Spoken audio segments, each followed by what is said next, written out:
Emily Taylor was the epitome of success. She crossed the lobby of the most luxurious hotel in her chain, located in the heart of New York City, like a queen in her castle. Dressed in an elegant tailored suit and high heels that clicked rhythmically on the marble floor, she seemed invincible.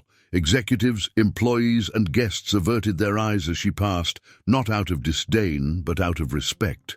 This 34-year-old woman had inherited her family's hotel empire and expanded it to new heights. Her posture, cold and distant, reflected years of learning how to navigate a world of interests and appearances, where emotions could be a fatal weakness.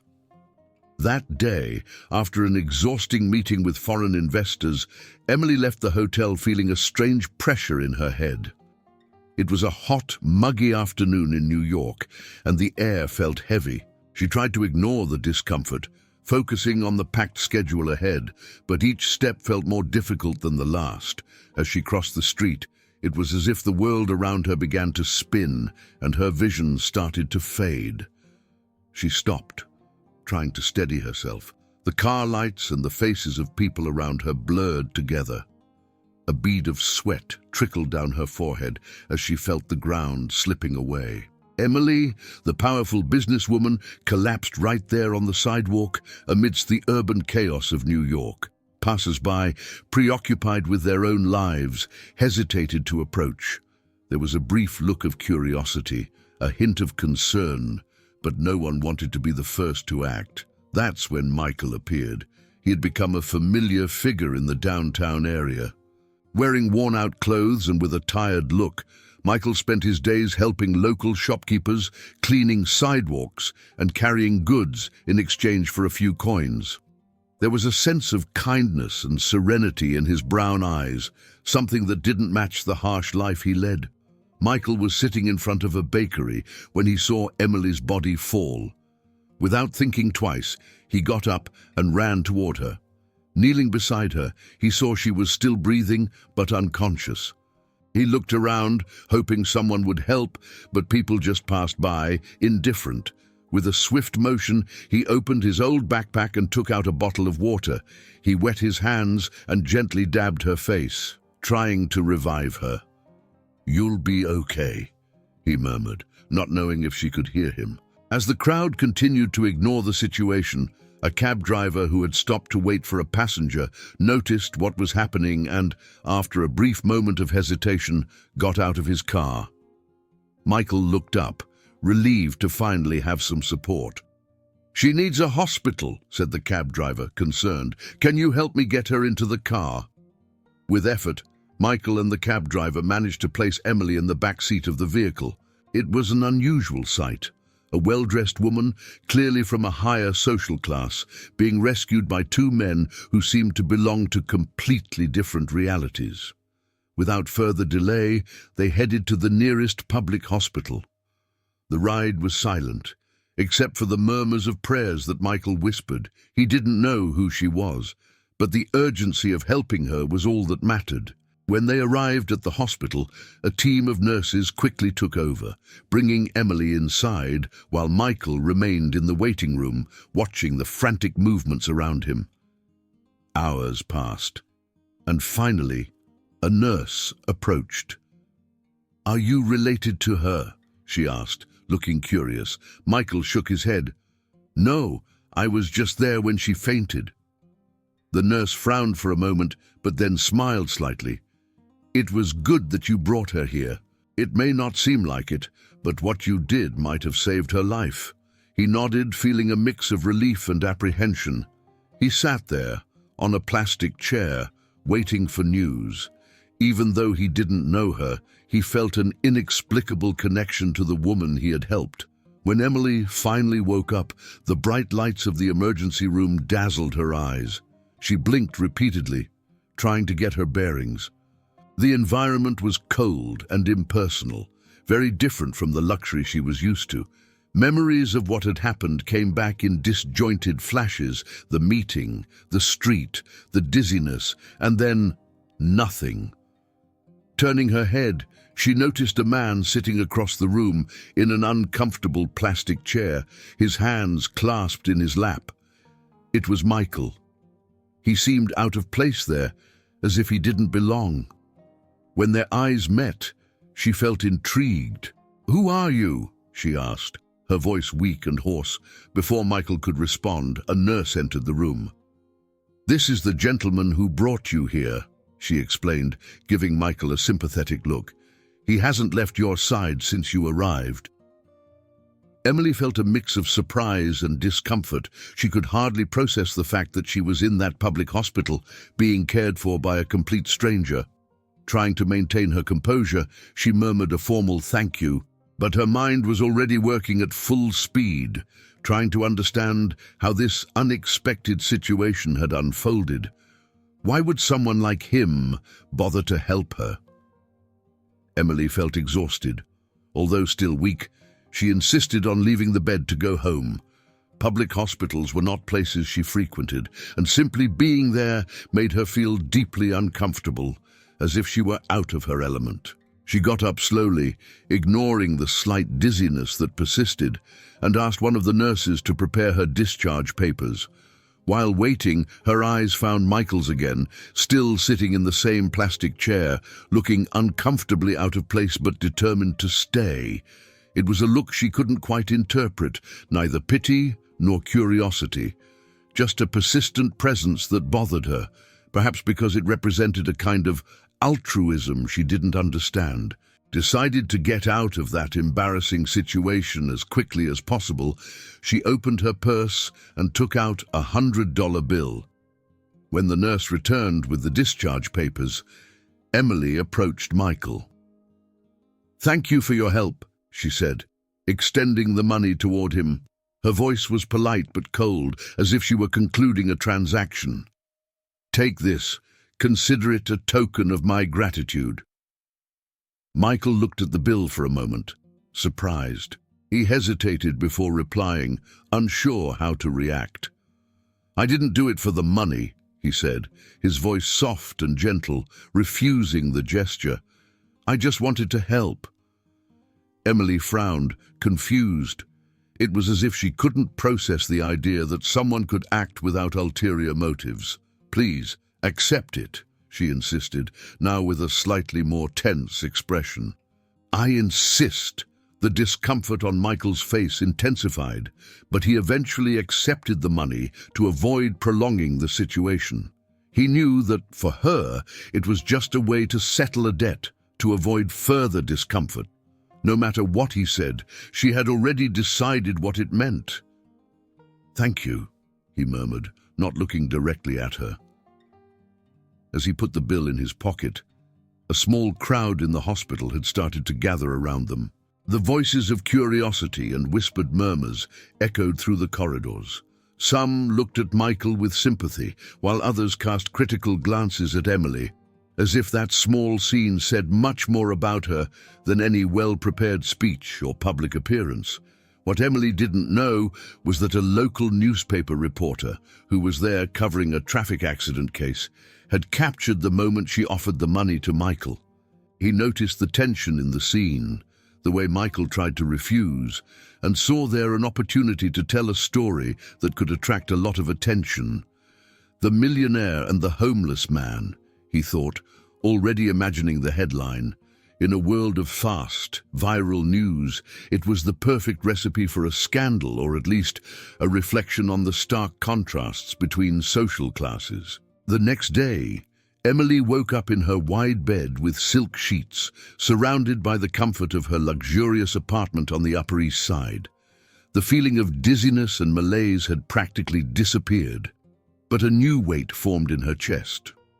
For some reason, Michael's image lingered in her mind. The simplicity in his gestures, the humble and calm look, clashed violently with the calculated and sophisticated world she had built for herself. And it bothered her in a way she couldn't explain. Determined to follow her routine, Emily tried to ignore these thoughts and turned her attention to business. She sat in front of her computer, answering emails and organizing her schedule. The important meetings and commitments of the week were all there, exactly as she had planned. Everything was predictable. Everything was under control. That's how she liked it, and that's how it had to be to maintain the perfect facade of a powerful and successful woman. However, when she opened her browser to check the news of the day, something unexpected appeared. A picture of herself, standing in the hospital, extending the $100 bill to Michael, accompanied by a provocative headline, "The Millionaire Who Doesn't Know How to Accept Help." The article quickly spread across social media, and within hours, it had become a topic of online debate. People commented non-stop. Some criticized Emily's attitude, calling her cold and insensitive, while others tried to understand the situation and defended Michael, praising him for his kindness in helping a stranger without expecting anything in return. It was as if her private life had been ripped from her hands and thrown to the wind, for everyone to see, interpret, and judge as they pleased. Hours later, as she sipped bitter coffee and tried to organize her thoughts, Emily was interrupted by a call from her PR team. "We need to talk," said the voice on the other end of the line, serious and direct. "Your image is at risk. The situation has taken on proportions we didn't expect, and the public is reacting in an unexpected way." Emily was silent for a moment, feeling the pressure increase. She had always been good at controlling crises, maintaining composure, and turning situations to her advantage. But this was different. It wasn't about business, numbers, or contracts. It was about her humanity, or the lack thereof, as many were suggesting. "What do you suggest I do?" she asked, her voice softer than she intended. "Maybe it's time for you to make a public statement," replied the advisor. "Something that shows your side, explains your reaction, and perhaps calms this situation before it gets even more out of control."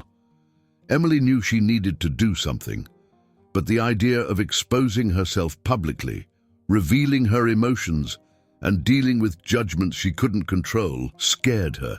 It was a battle she was not used to fighting. For the first time in a long time, she didn't know what her next step should be. The following hours were chaotic for Emily. Her phone wouldn't stop ringing. Messages from acquaintances, colleagues, and even distant friends asking about the situation. She had no idea how to respond and, for a moment, considered turning everything off and running away from it all. But that wasn't her way of dealing with problems. She took a deep breath and decided to meet with her communication team to try to solve the situation rationally and strategically. When she arrived at the office that morning, the atmosphere was tense. Her advisors had already put together an emergency plan to contain the damage, and the suggestions ranged from public apologies to campaigns to show a more humane side of the businesswoman. Emily listened, but her mind seemed distant, stuck on that image of Michael sitting in the hospital chair, waiting silently while she recovered. "We need to focus on what we can control," said one of the advisors, interrupting her thoughts. "If we show that you are a generous person and that there was just a misunderstanding, we can soften the impact. Maybe an exclusive interview where you explain your side of the story." Emily slowly nodded, still unsure if that was the best way out. She had built her life and career around control, precision, and predictability. Every step was carefully calculated, every decision made to protect her image and her business. But now she found herself in a situation where those methods no longer seemed to work. Public opinion was volatile, and this story had taken on a life of its own, beyond her reach. Meanwhile, on the other side of the city, Michael was trying to go about his usual routine, but his life had also changed in unexpected ways. People who barely noticed him before began approaching to congratulate him, thank him, and even offer small helps. Some shopkeepers who knew him from the neighborhood asked about the situation, and he found himself explaining several times how he had found Emily passed out and decided to help her without a second thought. He didn't understand much about social media or the media, but he realized that somehow his simple gesture had become a symbol. Some journalists sought him out, interested in knowing more about his life and what had led a man like him to act that way. And the more he tried to avoid the questions, the more he seemed to feed people's curiosity. Michael felt uncomfortable with all the attention, but didn't know how to escape it. He just wanted things to go back to normal. One hot afternoon, while he was sitting on a bench in a park near downtown, a reporter approached him.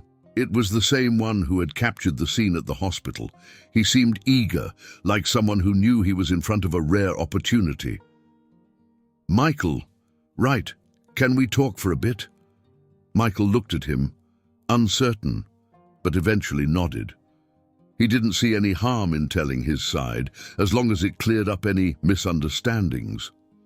"Sure, just don't have much time," he said, with a shy smile. During the conversation, the reporter asked about his life, how he ended up on the streets, and what motivated him to help Emily. Michael's answers were simple and direct. He spoke about the hard life he led, about the circumstances that had brought him to that situation, but also about how he had never lost hope that things could get better. "You help because it's the right thing to do," he said at one point, his eyes fixed on the ground. "I don't know how to explain it. It's just what I believe." When the reporter asked about Emily's reaction and how he felt when she offered him money, Michael became visibly uncomfortable. "I didn't expect anything from her," he replied. "I just wanted her to be okay. It didn't matter if she was rich or not. She needed help, and I could do that." The journalist noted everything with interest, realizing there was a deeper story there. Something about dignity, simplicity, and humanity that starkly contrasted with Emily's sophisticated world. In the office, Emily was preparing for the interview her team had scheduled. The idea was simple: show that she was a sensitive person and had merely reacted automatically, without realizing how it could be interpreted. They wrote a carefully crafted speech for her, highlighting her career, her work in social projects, and trying to soften the image that had formed over the past few days. But when the cameras started rolling and the interviewer asked the first question, Emily hesitated. The words she was prepared to say felt empty, like a mask she had worn so many times before, but no longer seemed to fit. She took a deep breath and tried to start, but her voice faltered for a moment. I want to say that..." The cameras kept recording, and she felt the eyes of her team on her, anxious for her to follow the script. But something inside her stopped her. Why was she there, trying to justify herself, when she hadn't even understood how she felt? Emily paused, looked directly at the camera, and for a moment, all the carefully prepared words disappeared. "The truth is, I don't know what to say to justify what happened," she confessed, to the surprise of everyone in the room. "And maybe there's no justification. I was scared, I didn't know what to do, and I was ungrateful. That's what happened." The communication team tried to signal for her to stop, but Emily ignored them. "I know that what I did seemed cold and calculated. Maybe it's because I spent my life learning to be like that, to keep a facade to protect myself. But when I think of that man, that Michael who helped me without asking for anything in return, I realize that maybe I have a lot to learn." Emily's unexpected honesty silenced the room, and for a few seconds, no one knew how to react. The interviewer tried to regain control, but she had already said everything she wanted. She stood up and walked out of the room, leaving her team stunned and the cameras still rolling. For the first time, she had abandoned the script, and she had no idea where it would lead her. Michael heard about the interview when a shopkeeper friend showed him the video on his phone. He watched in silence, not quite understanding what it meant for her, but was surprised by the honest way she had spoken. It wasn't what he expected from someone who seemed so distant, and then he made a decision. He needed to talk to Emily again, this time on his own terms. The aftermath of Emily's interview was immediate. Social media was divided between those who criticized her behavior and those who now admired her courage to admit her mistakes publicly. The unexpected sincerity brought a new layer of complexity to her image, and for a moment the narrative began to shift. Some applauded her honesty, while others still judged her for acting cold and insensitive. But one thing was certain: she had captured everyone's attention. Back at her apartment, Emily tried to process what had happened. She knew her words had gone off script from her communication team, but for the first time, she felt like she didn't have to hide who she was. Maybe it was a new way of handling things, being more authentic, but it didn't erase the internal discomfort she still felt. There was something that deeply bothered her, and that discomfort had a name: Michael. She couldn't get him out of her mind. The way he had refused to accept the money, the calm and humble gaze that didn't quite fit into the fast-paced and ambitious world she knew. What was it about him that made her question so much about herself? Deep down, she felt that she needed to understand more about this man, about what drove him, because somehow it seemed crucial to understand more about herself. Meanwhile, Michael was also trying to make sense of the events. He knew that the attention he was receiving was unusual and that, all of a sudden, his life had been exposed to curious eyes and critics alike. But despite everything, Emily's sincerity in the interview had touched something inside him. Michael wasn't used to seeing people like her admit their mistakes in public, and it sparked his curiosity. He wanted to believe there was something genuine in her words and decided he needed to see her again. The next day, Michael went to the headquarters of the hotel chain where Emily worked. He knew it would be difficult to speak to her, but he had to try. Upon arriving, he was stopped at the entrance by security guards who, with a hint of disdain, told him he couldn't stay there. "I need to speak to Miss Taylor," he insisted, trying to explain it was a personal matter. The guards, however, paid little attention. To them, he was just another person trying to seek a favor. As Michael was about to give up and leave, a firm voice interrupted the conversation. "What's going on here?" asked Natalie, Emily's personal assistant, who had stopped when she noticed the commotion. The guards quickly explained, and she looked at Michael with a mix of curiosity and sympathy. "You're Michael, aren't you?" she asked, surprising him. He nodded, not sure what to expect. Natalie hesitated for a moment, wondering if she should involve him in more complications, but decided to take a risk. "Wait a moment," she said, before entering the building and disappearing for a few minutes. When she returned, she said to Michael, "Come with me." The guards looked suspicious but did nothing. He followed her, not knowing what to expect from this unexpected visit. In the office, Emily was buried in documents when Natalie entered, with a cautious expression. "Sorry to interrupt, but there's someone here to see you," she said, trying to gauge her boss's reaction. "It's Michael." Emily raised her head, surprised. "He's here?" she asked, clearly confused but with a glimmer of curiosity in her eyes. Natalie nodded. "Yes, and he said he'd like to talk to you. I don't know what he wants, but I thought it would be better to let you know before sending him away." Emily took a deep breath and, after a moment of hesitation, made a decision. "Bring him in," she said, trying to hide the nervousness that began to rise. A few minutes later, Michael entered the elegant, spacious office. The contrast between him and the environment was striking. Emily, surrounded by luxury and expensive objects, and Michael, simple, in modest clothes and with a serene look. In a way, that meeting represented two opposite worlds colliding. For a moment, neither of them knew what to say. It was Emily who broke the silence. "I didn't expect to see you here," she said, trying to maintain her composure. "What brings you to me?" Michael scratched his head, not sure how to start. "I saw your interview," he said, straight to the point, "and I thought you were honest. It made me think." He hesitated for a moment, as if choosing his words carefully.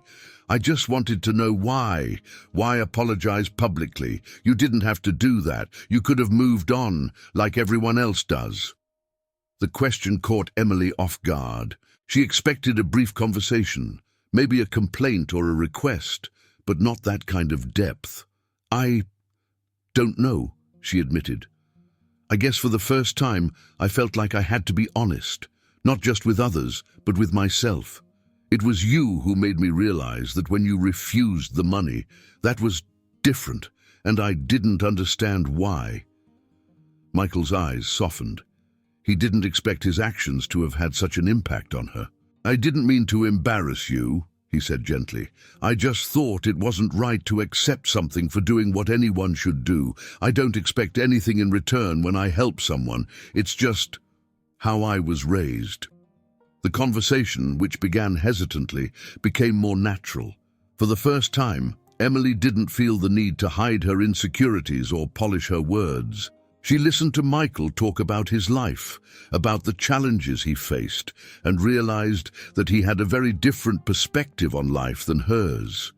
He spoke of difficulties and losses, but also of hope, as if every day was a new opportunity to do good, even without expecting recognition. Emily, on the other hand, shared with him the weight of her responsibilities, about how she always needed to appear strong and unbreakable to keep control over her life and business. She realized that it was the first time in years that she was having such a genuine conversation, without hidden interests or concerns about how it might affect her image. When Michael finally stood up to leave, Emily stopped him. "I'd like to get to know you better," she said, before realizing her words might sound strange.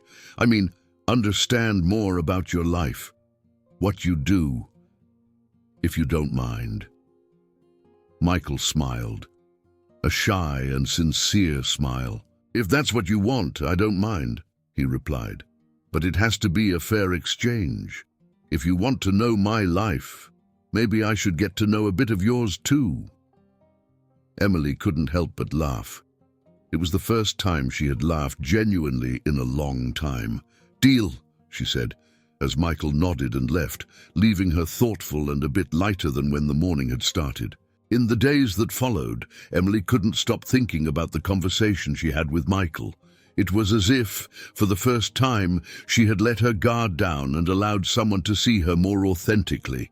But this feeling was accompanied by a strange mix of relief and discomfort. After all, she had exposed herself to someone who came from such a different world, and she wasn't quite sure what to expect from this new connection. That morning, as she sipped her coffee on the balcony of her Upper East Side apartment, she decided she couldn't let this opportunity slip away. She needed to understand better who Michael was and why he made her question so much about herself. She picked up her phone and sent a message to Natalie, asking her to find a way to contact Michael again.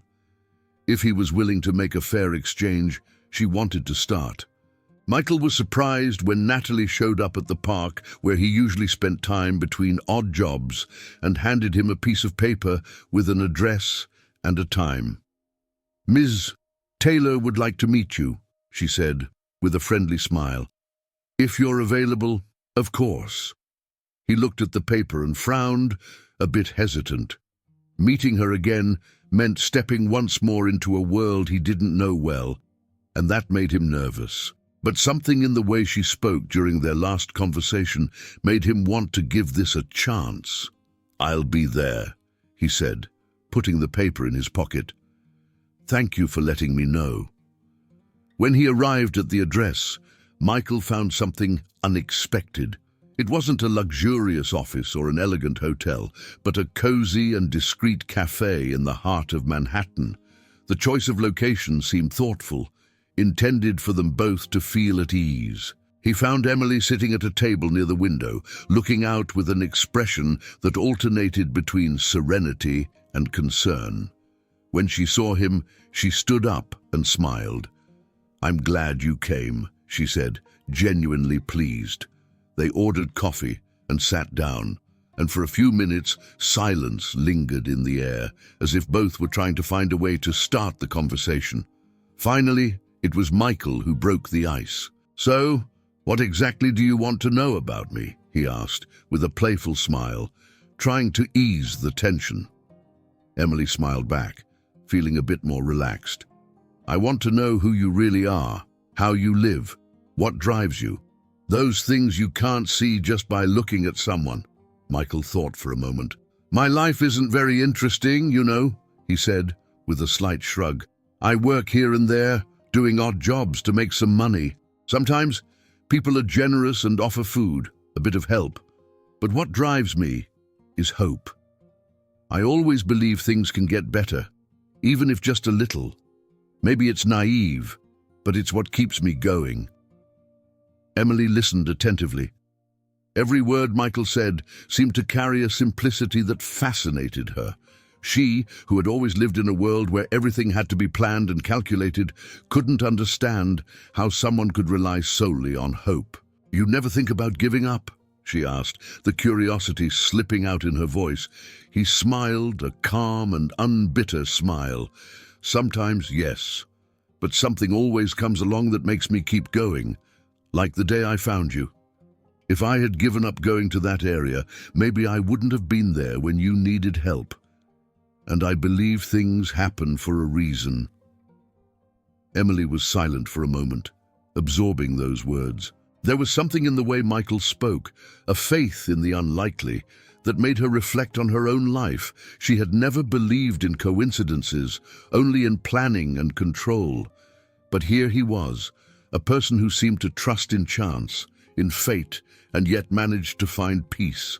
The conversation flowed naturally after that. Michael spoke about his life before ending up on the streets, how he had worked in different fields, and how some unexpected turns had led to his current situation.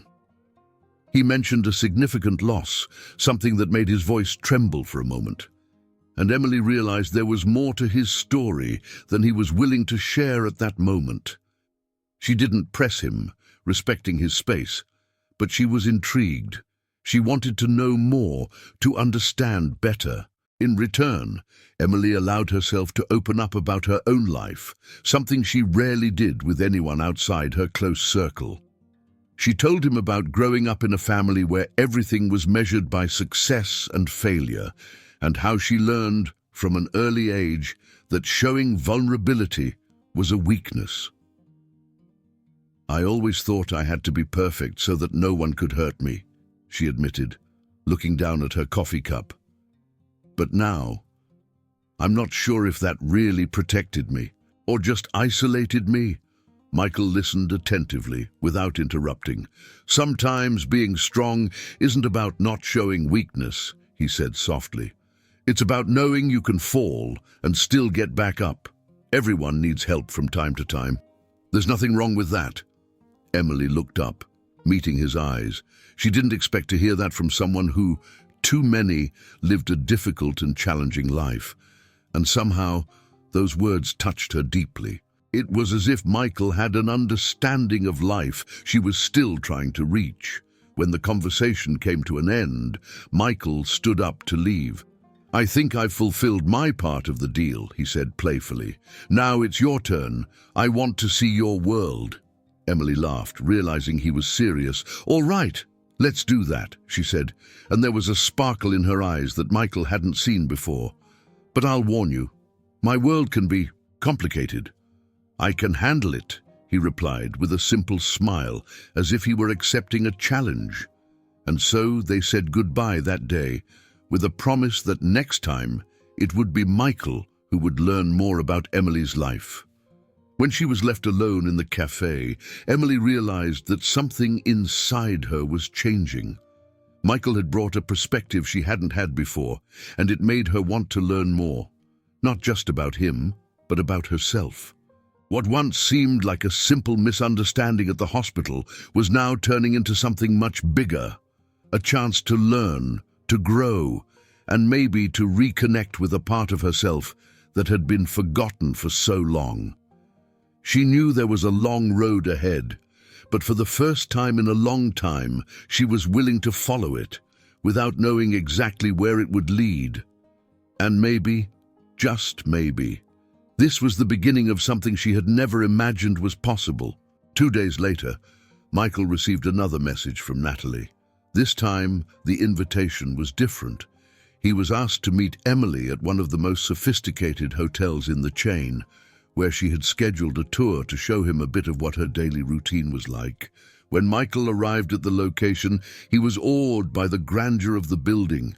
He had walked by it many times but had never gone inside. The lobby was spacious, with a dazzling chandelier hanging from the ceiling and a pristine reception, all gleaming under soft lighting that created an elegant and welcoming atmosphere. Emily was waiting for him near the counter, dressed impeccably but with a lighter smile than usual. "Welcome," she said as he approached, clearly feeling a bit out of place amid such luxury. "I hope everything's okay." "It is," Michael replied, trying not to appear so overwhelmed. "I don't think I've ever been in a place this beautiful." She smiled, a bit surprised by his simple comment. "Then I'm going to show you what we do here. I want you to see what my daily life is like, and maybe it'll help you understand a little more about who I am." Emily led him on a guided tour, starting from the hotel lobby and moving through the leisure areas, restaurants, and luxury suites. In each space, she explained how the operations worked, the standards that had to be maintained, and the hard work behind every detail. Michael listened attentively, but what impressed him most was the way she looked as she talked about it. He noticed that, behind all the formality, there was a genuine pride in what she did, a desire to keep everything impeccable. "You really care about this, don't you?" he asked as they walked through a corridor decorated with artwork. "Yes, I do," Emily replied, pausing for a moment to look at one of the paintings on the wall. "Sometimes it's difficult, and many people think it's all about money and status, but for me, it's more than that. It's about building something that lasts, something that people recognize and respect." She hesitated for a moment, as if revealing something she rarely said out loud. "I think it's the only way I found to be seen, you know. Not just as an heiress, but as someone who did something meaningful." Michael considered her words, understanding a bit more about the complexity behind this woman. "And you've done that," he said simply. "Everyone sees what you've built, but sometimes it seems like you don't see yourself." His observation made her go quiet. Emily looked at him, surprised, feeling a sting of truth in his words. It was strange how he managed to touch on things she had been avoiding for so long. As the day went on, Emily decided to show Michael a less glamorous part of the operation, the behind-the-scenes areas. She took him to the service area of the hotel, where employees worked hard to keep everything running smoothly. The pace was hectic, with people coming and going, carrying towels, adjusting furniture, and organizing deliveries. The tension and energy there were entirely different from the calm and sophistication seen in the guest areas. "I wanted you to see this because this is where the real work happens," Emily explained as they walked through the narrow corridors and packed storage rooms. "None of what you see outside would be possible without these people. They are the heart of the hotel." Michael was impressed by her honesty and transparency. He greeted some of the staff, who, surprised, responded with polite smiles. For them, Emily's visit accompanied by a stranger was unusual, but Michael's friendly attitude quickly eased any awkwardness. He got involved in a brief conversation with one of the housekeepers, an older woman who had worked there for many years. Emily watched from a distance, noticing how easily he connected with people, something she, despite her success, had never been able to do as well. When they returned to the main lobby, it was late afternoon, and the two decided to have coffee together at the hotel's restaurant. There was a sense of camaraderie between them, as if the day had built a bridge over the chasm of differences that separated them. "Thank you for showing me all this," Michael said, holding the warm cup in his hands. "It's a lot more than I imagined." "It was a pleasure," Emily replied. "I think I wanted you to understand why I am the way I am, why I sometimes seem so closed off." Michael looked at her with that calm gaze that always seemed to find something beyond appearances. "And I think I understood," he said. "You protect yourself because you're afraid of losing what you've built.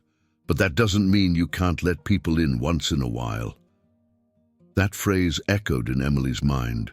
Let people in. It was something she had never really considered as a viable option. She had always believed that, to maintain her position, she had to keep her distance.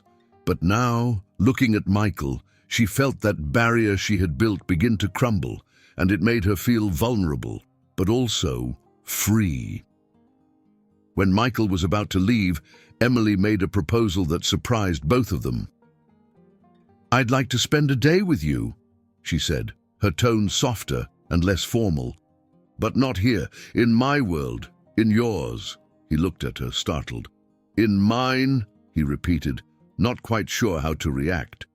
"You mean—" "Yes," she confirmed, determined. "I want to understand what your life is like, what you do, how you live, so I can see things through your eyes." Michael was silent for a moment, considering whether this was really a good idea. But there was something in the sincerity of her request that made him agree. "All right," he said with a smile. "But don't expect anything fancy. My life is simple." "I know," Emily said. "That's why I want to see it." On the agreed day, Emily met Michael at the same spot where he usually waited for odd jobs. She had dressed in simpler clothes than usual, trying not to look out of place, but she still drew attention. The curious glances of people around seemed to follow her, but she tried to ignore them and focus on Michael, who greeted her with a warm smile. "Ready for a different kind of day?" he asked as they began to walk through the busy streets of New York. Emily nodded, feeling a mix of excitement and nervousness. She didn't quite know what to expect, but she was willing to try. Michael took her to the places that were part of his daily routine. The bakeries where he collected leftover bread, the stores where he offered help carrying goods, and the small markets where he chatted with shopkeepers who knew him.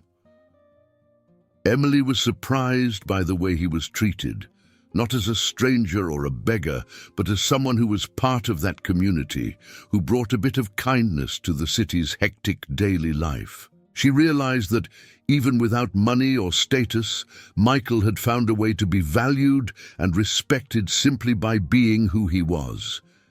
And for the first time, Emily began to understand what he meant about letting people in.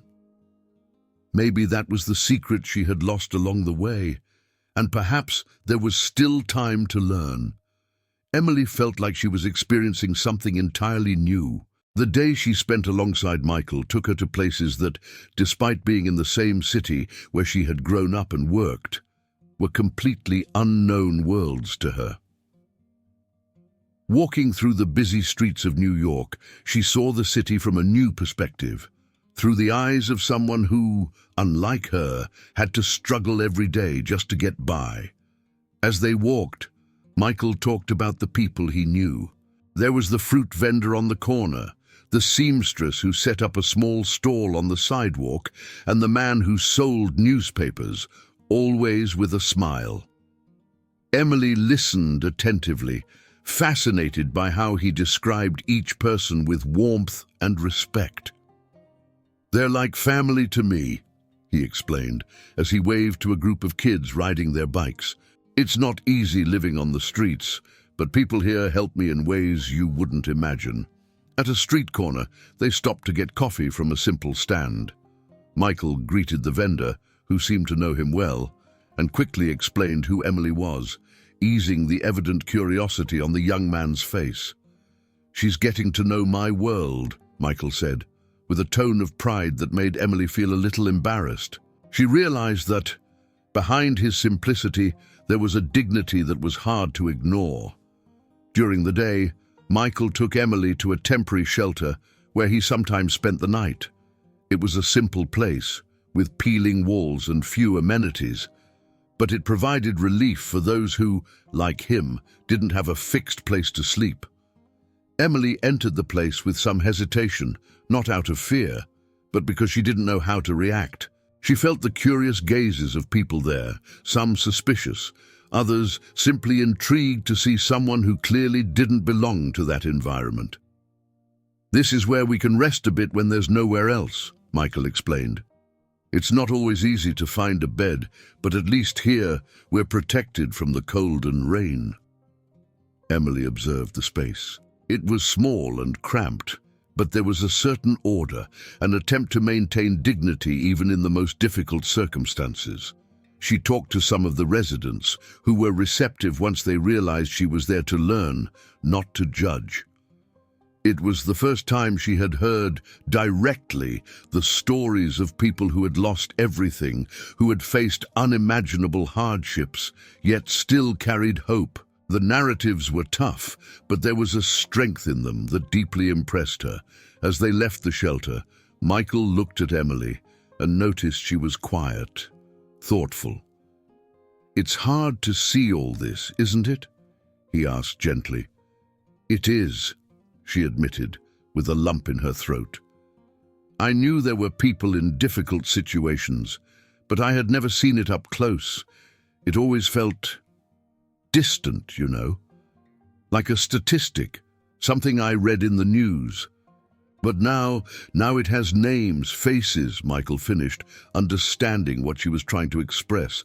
"And that's what makes the difference. When you get to know people, you understand they're not just numbers. They're stories, dreams, people who just need a chance." The day continued, and Michael took Emily to a park where he often spent his afternoons. There was a group of children playing nearby, running and laughing, while their mothers chatted on benches around. He approached a group of boys and started talking to them, making them laugh with a silly joke. Emily watched from a distance, smiling at how easily he interacted with them. "You like kids," she commented when he returned to her side. "I do," Michael replied with a soft glow in his eyes. "They're simple, sincere, and they're always willing to learn, to forgive. I think we lose a lot of that when we grow up." Emily felt a tightness in her heart. It was true that she had lost much of that simplicity over the years. She had become someone calculating, always thinking about the next step, the next challenge. But there, in that park, next to Michael, she felt as if a part of her was being rediscovered, as if it were possible, even for a brief moment, to put all the worries aside and just be. When the sun began to set, Michael suggested they go to a place that was special to him. "I want to show you something," he said, with a mysterious smile. "It's not far." They walked to an old building and climbed a few flights of stairs. They reached the top, where there was a small, open area that offered a panoramic view of the city. The sky was tinged with orange and purple, and the lights of New York were starting to flicker on, creating a beautiful contrast against the twilight.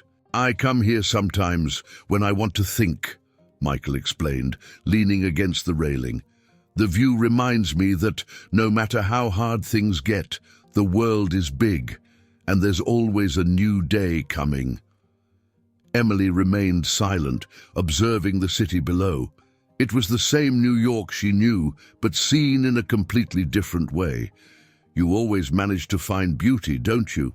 she asked, almost to herself, "even when things seem impossible." Michael looked at her with a serene smile. "I think beauty is in how we choose to see things.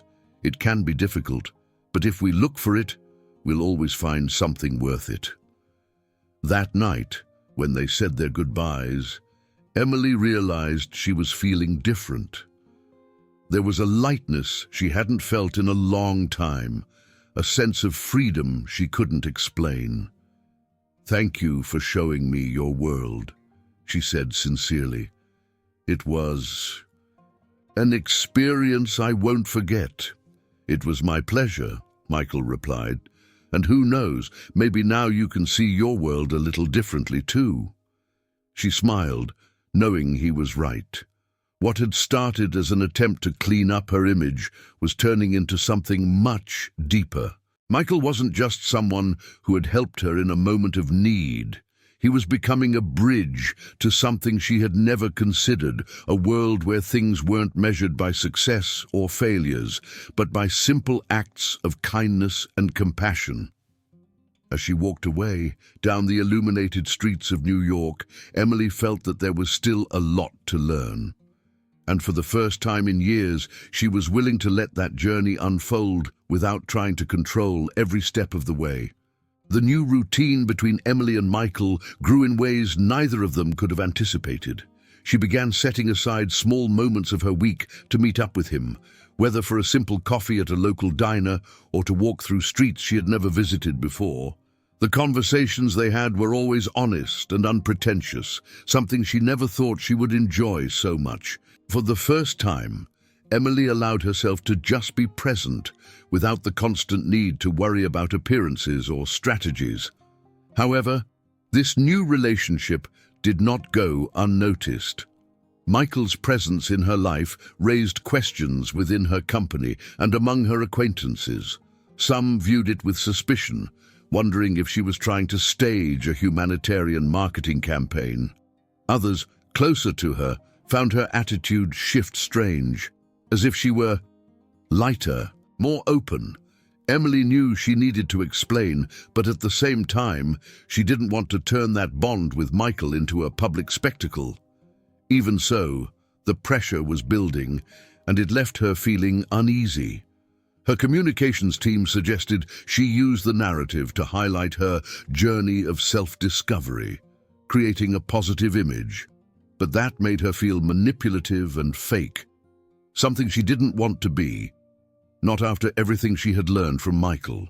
Meanwhile, Michael was also feeling the impacts of this unexpected friendship. The people around him began treating him differently, as if he had become a symbol of something greater than himself. He had never asked to be seen that way, but he understood that somehow his story with Emily had touched people.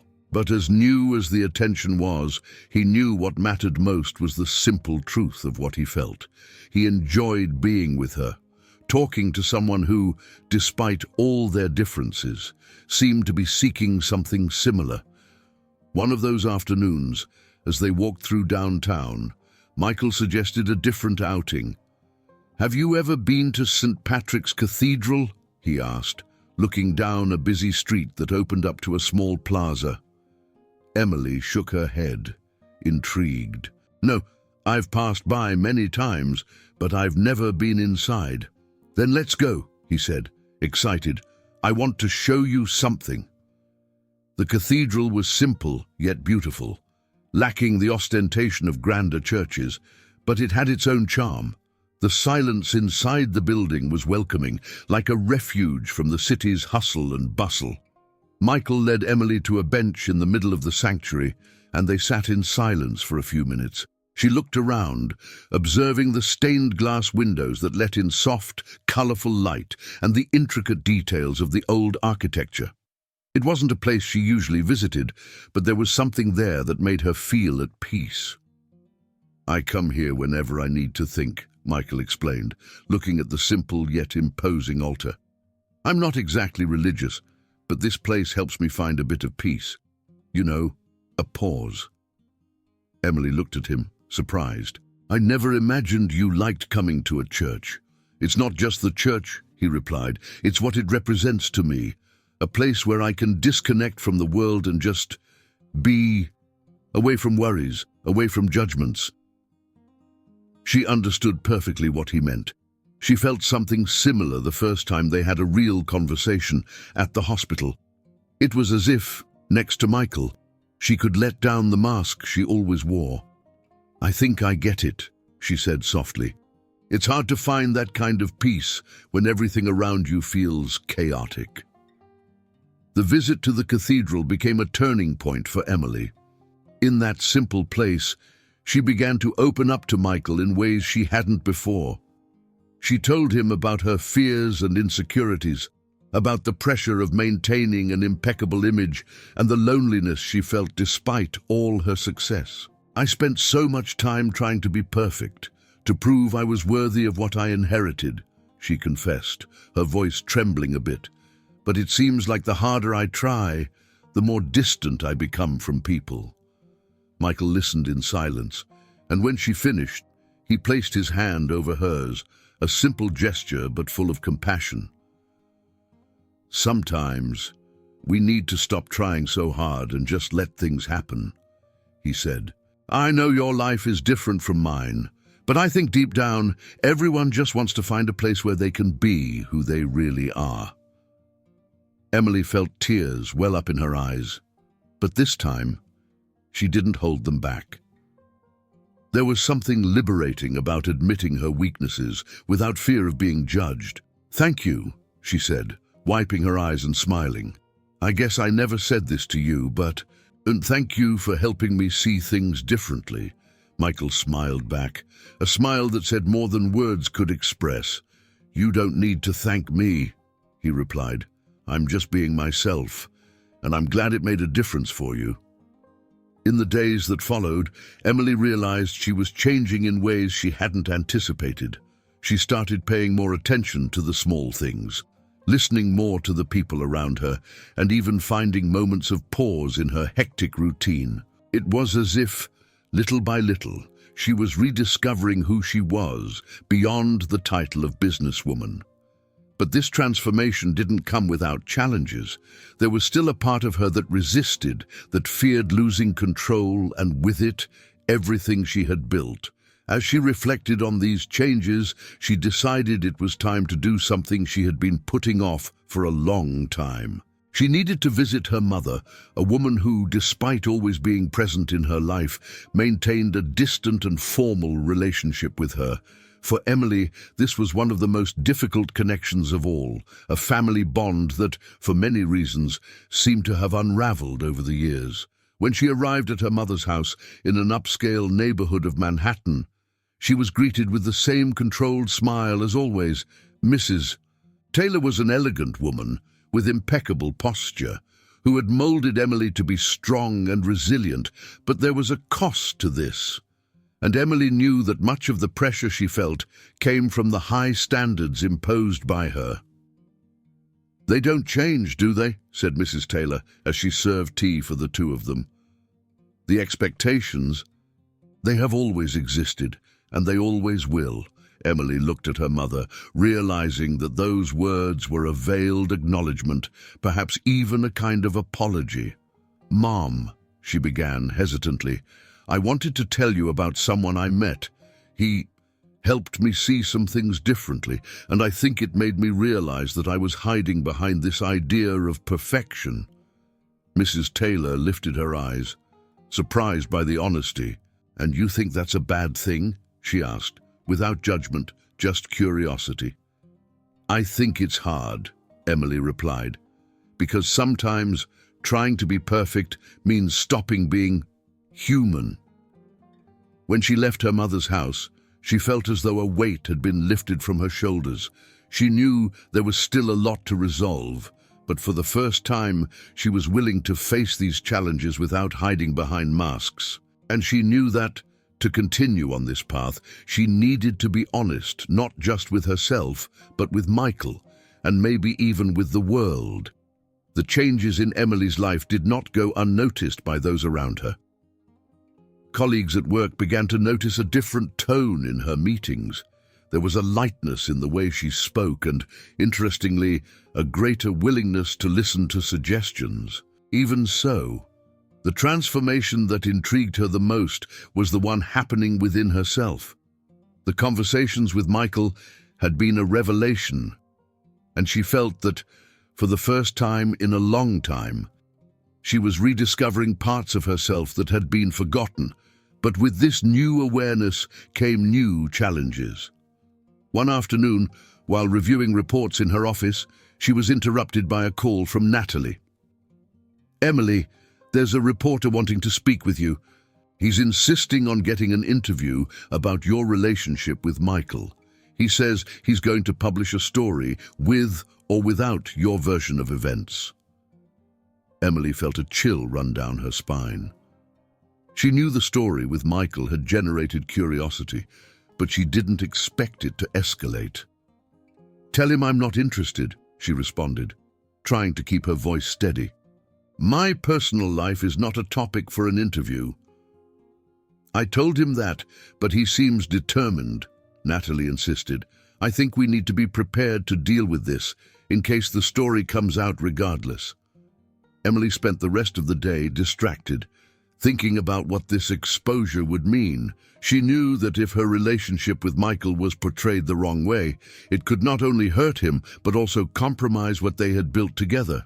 For years, she had carefully controlled her image, but now she felt vulnerable, exposed in a way she couldn't predict. That evening, she called Michael and asked to meet. When he arrived at the cafe where they had arranged to meet, he immediately noticed the worried expression on her face. "What happened?" he asked as he sat down. "We need to talk about something that might affect both of us," Emily said, without hesitation. "There's a reporter trying to exploit our story, and I don't know how to handle it." Michael was silent for a moment, taking in the information. "What does he want to know?" he asked, calmly. "He wants to understand why someone like me would spend time with someone like you," she said with a bitter tone. "And I know that might sound offensive, but that's how they see it. As if there's something wrong with us being friends." Michael gave a slight smile, as if the situation didn't surprise him. "People will always try to find a story where there isn't one," he said. "The important thing is what we know to be true. I don't care what they say, as long as it doesn't hurt you." Those words touched Emily in a way she hadn't expected. "But that's exactly what worries me, Michael. I don't want you to be seen in the wrong light because of me. And I don't want you to hide because of me," he replied, serious. "If you need to talk about it, then talk. Tell the truth, without worrying about what people will think. Because, in the end, the only thing that matters is what you feel." The next day, Emily made a decision. If the story about her and Michael was going to be explored by the media, she wanted to have control over how it would be told. She called Natalie and asked her to schedule an interview with a trusted journalist, someone who could tell the truth without distortions. "If we're going to talk about this, it's going to be done the right way," she said, feeling a renewed strength in her words. The interview was set for a sunny morning at the oldest hotel in the chain, where Emily had always felt most comfortable. When the reporter arrived, she was prepared. There was no pre-written speech, no rehearsed answers, just a willingness to be honest. "Emily, many people are curious about your friendship with Michael," the journalist began. "How did this start, and how do you see this relationship?" She took a deep breath before answering. "It started with an act of kindness. I was in a vulnerable situation, and he helped me without expecting anything in return. At that moment, I realized there was something in him that I didn't see in the people around me, a sincerity, a genuine kindness. And it made me question a lot of things in my life." "But don't you think this connection might seem unusual for someone in your position?" the journalist asked, trying to choose the words carefully. "Maybe it is," she admitted, without hesitation. "But that doesn't mean it's wrong. The truth is, Michael taught me to see the world in a way I never knew. I grew up in an environment where everything was about status, power, and control, and he showed me there's more to life than that. There's simplicity, there's humanity, and that's what made me want to be a better person." The reporter paused, impressed by her frankness. "And how do you respond to people who think this friendship is a marketing attempt, a way to create a more human image?" Emily smiled, but there was a serious tone in her voice. "I don't control what people think. If they see it as marketing, that's their right. But the truth is, this friendship brought me more than any PR campaign could. It brought me peace, something I hadn't felt in years. And if that bothers anyone, maybe it's because it shows something people don't want to see. When the interview was published, the reaction was mixed. Some applauded Emily's courage, admiring her sincerity and willingness to open up. Others, more cynical, viewed it as a calculated move, an attempt to save her image after the initial backlash. But for Emily, none of that mattered. What mattered was that, for the first time, she had said exactly what she felt, without fear of being judged. And for Michael, that was all he needed to hear. When he read the interview, he felt a mix of pride and happiness, as if he saw a friend finally finding her own voice. That day, he decided he wanted to do something special for her, something to show that no matter how the world tried to create barriers between them, the bond they shared was stronger. He bought simple flowers from a street vendor who always stood on the corner and brought them to Emily's office. When she saw him walk in, she was surprised and moved. "Flowers?" she asked, laughing. "That's unexpected." "I know," he said, with a broad smile, "but I thought you could use a little color after all this." She took the bouquet and smelled it, taking in the light fragrance of the fresh flowers. "Thank you, Michael. I think I've never received flowers that meant so much." They looked at each other for a moment, and it was as if all the words that needed to be said were there in that simple gesture. The connection they had created was more than friendship. It was a bond of respect and understanding, something no headline could capture or define. "I think we still have a lot to learn," Emily said, as she placed the flowers in an improvised vase on her desk. "But for the first time, I'm really willing to learn." "And so am I," Michael replied, "as long as we do it together." And so, in the midst of simple flowers and sincere smiles, they realized that despite all the challenges, they had found something rare and true, something that the world around them might never fully understand, but that, for them, made perfect sense. The weeks following the interview were intense for Emily. Even though she had opened up in a way she never had before, she felt a wave of relief. It was as if a weight had been lifted off her shoulders, and she could finally breathe more freely. But that didn't mean everything was easy. Within her company, there were rumors and questions, looks that implied she was losing control. Some members of the board began to express their concerns more directly. "Emily, we've been observing your recent actions, and frankly, some of us think this could affect our image," said one of the directors during a meeting. "I'm not saying you're doing anything wrong, but maybe we need to be more careful about the kind of message we're sending." She kept her cool, but felt the frustration build inside her. "I believe the message we're sending is one of authenticity and humanity," she replied, trying to control her tone. "And if that bothers anyone, maybe it's because we need to rethink what we consider important."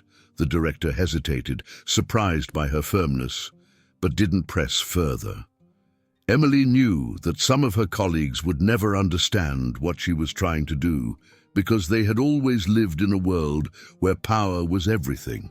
But for her, things had changed, and that was something they would have to accept, whether they liked it or not. While Emily was dealing with the consequences of her new approach, Michael was also experiencing his own transformations. His friendship with Emily had brought visibility to his life, and he began receiving offers to participate in social projects and charitable events. It felt strange for him, a man used to living simply, to be invited to give talks and attend events about empathy and solidarity. Nevertheless, he accepted some of these opportunities because he believed he could use his story to help others see the world differently. One of these events was a small community fair organized to raise funds for a local shelter.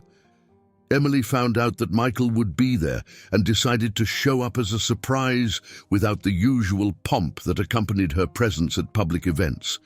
When she arrived, he was at a simple booth, talking to people who stopped to listen to his stories. He spoke with the same calm and welcoming tone as always, without any pretension, just as someone who wanted to share a perspective on life. She stood back for a while, admiring how he could connect with people in a way she was still trying to learn. When she finally approached, Michael saw her and smiled, surprised and happy. "You came," he said as she walked up to him. "Of course I did," Emily replied with a smile. "I wouldn't miss this for anything." The event ended, and by nightfall, they were walking together through the neighborhood's bustling streets. The air was cool, and there was a calmness in the atmosphere, something that seemed to connect with what they were feeling at that moment. "You seem well," Emily said, breaking the silence. "More confident, more uncomfortable." Michael looked at her, reflecting on her comment. "I think it's because, for the first time, I feel like my story matters," he replied. "Before, I thought I was just surviving, but now, I feel like I can do something with everything I've been through." "And you do," she said softly. "You have no idea how much I've learned from you." They stopped at a small park and sat on a bench, watching the city lights flicker around them. For a moment, neither of them said anything. They just enjoyed each other's company. But Emily knew there was something deeper that needed to be said. Something she had been holding on to since her friendship with Michael had begun to change her life in such a significant way. "I never told you much about my childhood," she began hesitantly. "And maybe I never mentioned how much it shaped the person I became. My mother always taught me to be strong, to never show weakness. And for a long time, I thought that was the only way to live. But then you came along, and I realized maybe I was wrong." Michael listened without interrupting, sensing that she was about to share something important. "I grew up in a world where everything had a price, where nothing was given for free," she continued. "And I learned to think that if I wanted to stay in control, I had to always be one step ahead of others. But then you showed up, and you showed me that there are people who do good things simply because they believe it's the right thing. And that made me want to be a better person." She looked away for a moment, trying to hide the emotion that threatened to overflow. "And I know I have a long way to go, but I'm willing to try. And I want you to know that, whatever happens, I'm grateful for everything you've done for me." Michael smiled, but there was a seriousness in his gaze. "You don't have to be perfect, Emily," he said, in a gentle yet firm tone. "No one does. We just have to be honest with ourselves and the people around us, and you're already doing that." She felt tears gathering in her eyes, but this time she didn't try to hold them back. "I wish it were that simple," she said with a trembling smile, "but sometimes it feels so hard." "That's because you're still learning to allow yourself to be vulnerable," he replied, with a calmness that contrasted with the turmoil she felt. "And that's okay. We all are." As they walked back to the spot where they would say goodbye, Emily felt an urge to do something she had never done before. "Michael," she said, suddenly stopping and turning to him, "I want to invite you to meet my family. I want you to see a part of my world that might be difficult, but it's important." Michael was surprised, but he saw the sincerity and vulnerability in her request. "Are you sure?" he asked. "I don't want to cause trouble for you." "I'm sure," she replied firmly, "and I think if there's anyone who can understand, it's you. I want my family to see who I've become, and I want you to be there." Michael nodded, feeling the importance of that invitation. He knew this was more than just a gesture of friendship. It was a sign that Emily was willing to confront parts of her life she had previously avoided. "Then I'll be there," he said with a warm smile, "and I promise I'll be exactly who I am, just like I've always been." "That's all I want," she said, emotional. The next day, Emily called her mother and arranged a dinner. "I want you to meet someone," she said, with a firm yet gentle tone. Mrs. Taylor was intrigued, but agreed without asking too many questions. When the day of the dinner arrived, Emily's heart was pounding faster than usual. She knew she was crossing a boundary she had never dared to before, but she also knew it was necessary. When Michael arrived at Mrs. Taylor's home, Emily greeted him at the door. "Hi," he said, a bit nervous but with a warm smile. "I hope I'm not intruding." "You're my guest," she replied, feeling a mix of anxiety and determination. "And I'm glad you came." The dinner began tensely, with Mrs. Taylor observing Michael analytically, trying to understand who this man was who had entered her daughter's life so unexpectedly. But as the evening progressed, Michael, with his simplicity and honesty, began to break down barriers, speaking about his life without filters, with the same sincerity that had won Emily over. And by the end of the night, when everyone was saying their goodbyes, Mrs. Taylor approached Emily. "He's different," she said bluntly, "but I see why you appreciate him." "So do I," Emily replied, with a smile. "And I think it's time I start being a bit more like him." The dinner at Mrs. Taylor's house marked a new phase for Emily. Seeing Michael connect with her mother, even if cautiously, she realized that something within her own family dynamic was also shifting. For the first time, her mother truly listened to her, and maybe in a silent way, accepted her as someone who no longer needed to prove anything. That small victory was enough to give Emily a sense of courage she hadn't felt in a long time. In the following days, she met Michael at a cafe, as they had done so many times before. This time, she invited him to an important event, the grand opening of a new hotel in her chain, a ceremony that would be filled with influential personalities, politicians, and business leaders.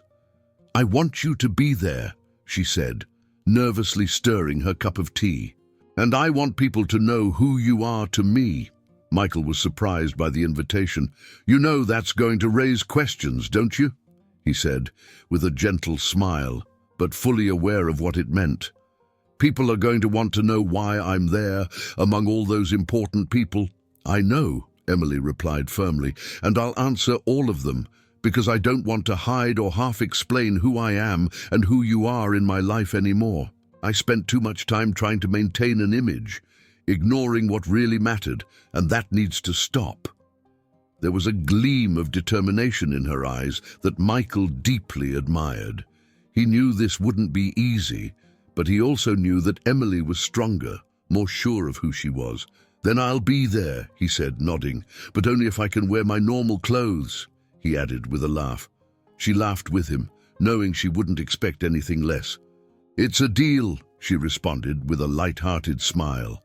On the day of the opening, the hotel was immaculate, decorated with fresh flowers and elegant lighting.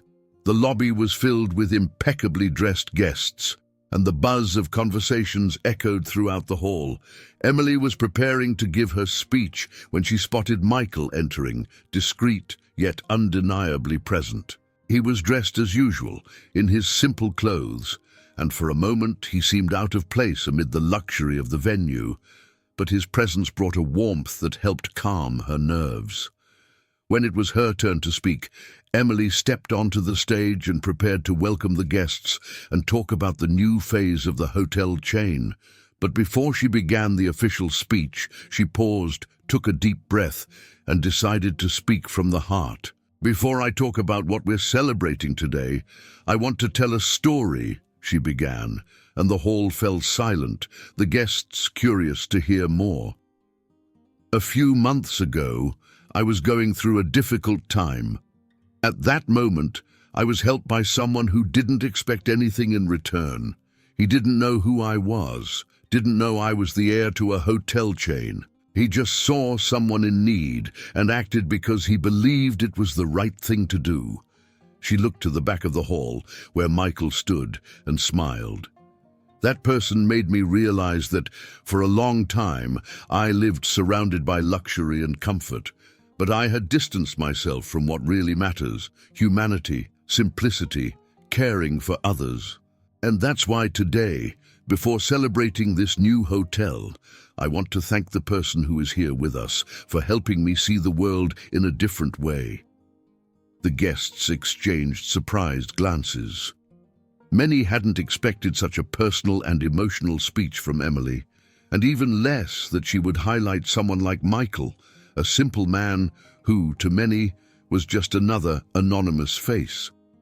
"Michael, you have taught me more than any business book or board meeting ever could. You've shown me that sometimes all it takes is an act of kindness to change a life, and for that I am eternally grateful." The hall was silent for a moment before it was filled with applause. Michael, visibly moved, raised his hand in a shy wave, unsure how to react to so much affection.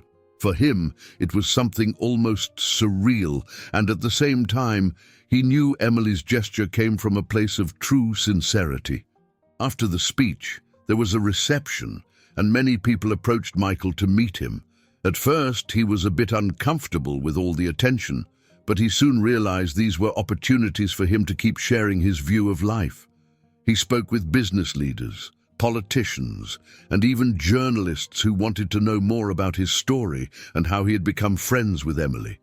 She, in turn, observed from afar, proud and happy to see him finding his place, even in an environment so different from what he was used to. That night was a milestone for her, not just because of the new hotel, but because it represented a new phase in her life, a phase where she could be authentic, without fear of judgment or losing control. After the event, Emily and Michael left the hotel together and strolled down the sidewalk, just as they often did. The cool night air was a relief after the heat of the lights and speeches. "You were amazing in there," she said, looking at him with a smile. "And so were you," Michael replied. "I never imagined you'd open up like that. It was beautiful." "It was freeing," she said, feeling the weight of sincerity in her words. "And I realized that I want to keep doing that. I want to find ways to use what I have to do more than just make a profit. I want it to mean something." Michael stopped and looked her in the eyes. "You're already doing that, Emily," he said softly. "And I'm sure you'll find many more ways to keep going." She was silent for a moment before asking a question she had been holding on to for a while. "Michael, what do you dream of for the future?" she asked, curious. "What would you want to do if you could?" He thought for a moment, looking up at the starry sky above them. "I'd like to help more people find what you found," he said simply. "To discover that there's more to the world than what we think we see every day. Maybe someday I can open a place where people like me, who don't have much, can find support and opportunities to start over." Emily smiled, touched by the idea. "That's a beautiful dream, Michael. And if I can help make it happen, I want you to know I'll be there." He looked at her, surprised but grateful. "I never asked for that," he said honestly. "But if you want to help, I'll accept. Because sometimes doing things together is what makes everything more possible." They continued walking side by side, knowing there was still much to explore, much to learn.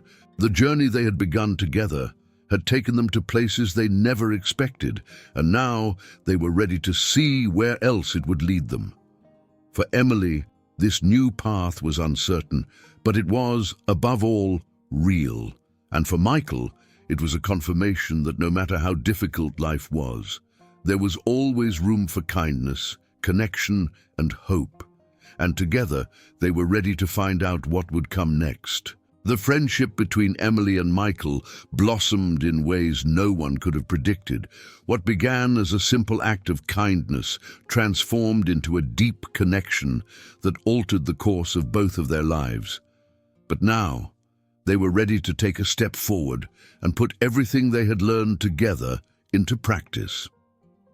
After the opening event, Emily was inspired by Michael's words about opening a space to support people in vulnerable situations. She thought about it for days and decided she wanted to be a part of this project in a tangible way. She felt she had found a new mission, something that gave meaning to her role as a businesswoman and went beyond profits and material achievements. One afternoon, as they sat in a quiet park in downtown Chicago, she looked at Michael with determination. "Do you remember what you said about opening a place to help people? I want us to do that together," she said without hesitation. "I want to use what I have to create a space where everyone can have a chance, where they can find support and maybe start over." Michael looked at her, touched by the sincerity in her eyes. "Are you sure about this?" he asked, knowing it was a big decision filled with challenges. "It's not going to be easy, and people might not understand." "I know," Emily replied, with a calm smile.